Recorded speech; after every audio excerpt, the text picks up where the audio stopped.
ज़िंदगी में ना कोशिश कीजिएगा कि कभी भी ऐसे बंदे से आप पंगा ना लें जो अल्लाह के करम पे चल रहा हो, जिसके ऊपर खुदा का ख़ास करम होता है, जो अल्लाह वाला होता है, जिसको अपने मामलात अल्लाह के ऊपर छोड़ने आते हों, जो अपने तमाम मामलात खुदा के सुपुर्द कर देता हो।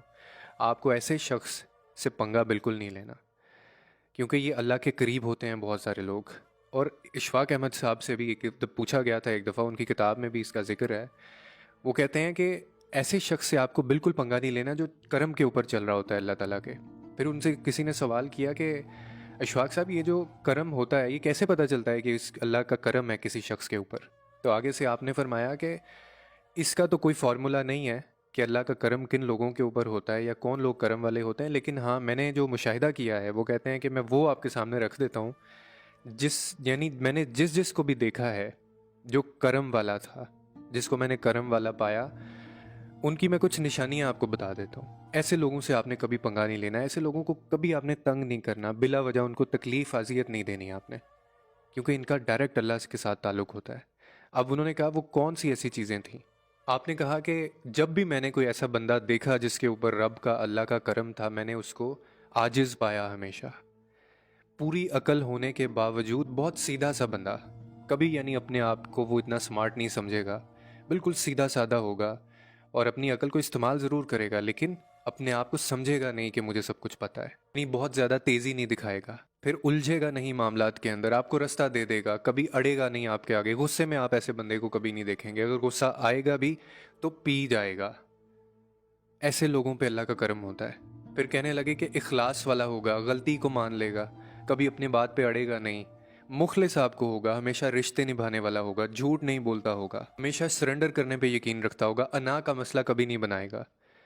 जिसके ऊपर अल्लाह का करम होता है ना, उसकी ज़ात से हमेशा दूसरों को फ़ायदा होता आप देखेंगे। वो खुद बहुत कम आपको फ़ायदा लेता हुआ नज़र आएगा। और हम लोग पहले अपना फ़ायदा सोचते हैं। हम पे खुदा का करम कैसे हो?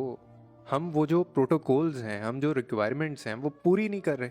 फिर वो कहते हैं कि ये हो ही नहीं सकता कि आपकी ज़ात से किसी को फ़ायदा हो रहा हो और अल्लाह ताला आपको नुकसान कर दे। ये हो ही नहीं सकता, ये कानून के ख़िलाफ़ है। कानून कुदरत जो है ना, ये उसके ख़िलाफ़ है। और खुदा अपने कही बात या अपने कानून के कभी ख़िलाफ़ नहीं जाता।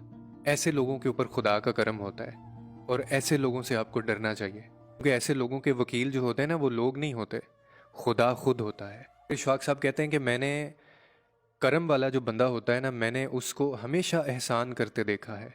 उसका दर्जन जो है ना, वो 13 का होता है, 12 का नहीं होता। हमेशा अपने हक से ज़्यादा देते हुए देखा उसको, क्योंकि अल्लाह के साथ ताल्लुक़ मजबूत है ना। तो अल्लाह जब देने पे आता है, उसकी जो शान है उस तक तो हम नहीं पहुंच सकते, लेकिन जो अल्लाह को मानने वाला होगा, जिसके ऊपर अल्लाह का करम होगा, वो भी खुले दिल का मालिक होगा। तो इसीलिए अगर आप भी चाहते हैं कि आपके ऊपर भी खुदा का करम हो, तो आपको भी अपना जो दर्जन है ना, वो 12 का नहीं 13 का करना पड़ेगा। आपको भी अपने हक से थोड़ा ज़्यादा देना पड़ेगा, आपको भी कमिटमेंट से थोड़ा ज़्यादा करना पड़ेगा। फिर देखें आपके ऊपर खुदा का करम कैसा होता है। और अगर आप ये हिसाब किताब में पड़े रहेंगे, तो हिसाब के साथ चलेंगे तो हिसाब ही लिया जाएगा और हिसाब ही होगा।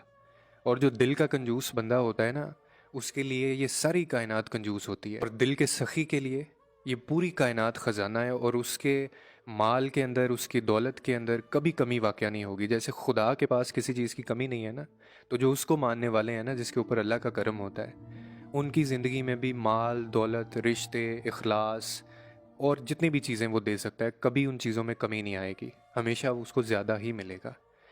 तो इसीलिए जो करम वाले लोग होते हैं ना, उनको कभी कोशिश कीजिएगा कि ज़िंदगी में तकलीफ़ ना दें, क्योंकि उनको तकलीफ़ देंगे तो आप उन बंदों के साथ ज़्यादती नहीं कर रहे हैं, आप अल्लाह के साथ ज़्यादती कर रहे हैं, क्योंकि ये ख़ास लोग होते हैं अल्लाह के।